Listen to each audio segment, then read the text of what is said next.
In Kurohyou, you are forced to fight and win 10 battles in a row, and the first opponent you face is Tomoki, an epic man who strikes like a bolt of lightning, the karate monster. After playing both Kurohyou games, Tomoki quickly became one of my favorite villains in the entire series. He's the first boss you face and has a 5 battle win streak. He's already halfway towards your own goal. And it isn't all talk either. To put some perspective, the difficulty spike between regular street fights and Tomoki is like the first Kuzi fight in Zero.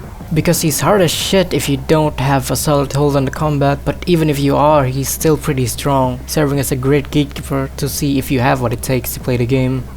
You don't really get much of Tomoki, but after playing both Kurohyou games, Tomoki feels like a parallel to Tatsuya. The reason Tomoki is in Dragon Heat in the first place is to train and prepare for his pro debut.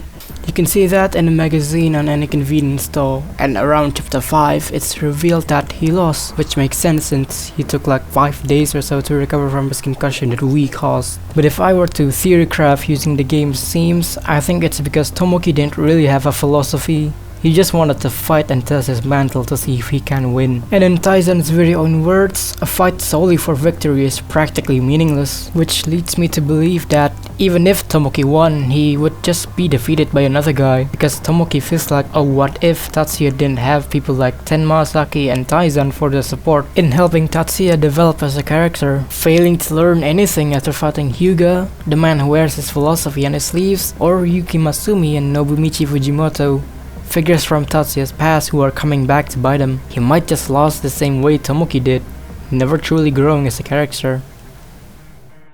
Tomoki returns in Kurohyou 2 and I love what they did with him. He's still pissed off of the loss, which is understandable, so he asked us for a rematch, and after we beat him for the second time, one of his goons tried to punch you, but Tomoki, being the epic man that he is, punishes him for disrespecting the fight, and he's glad.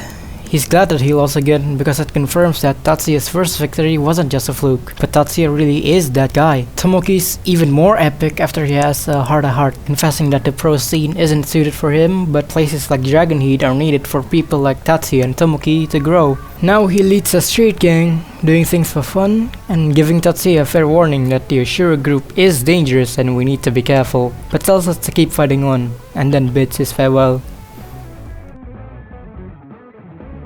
Man, I really like Tomoki, and I wish we could have gotten him playable instead of the Makoto section we got, but hey, a man can dream, and this is a weird video, isn't it? I don't think I have the voice to do this, and my scripting isn't very good, but it was fun. And special thanks for 1 million views.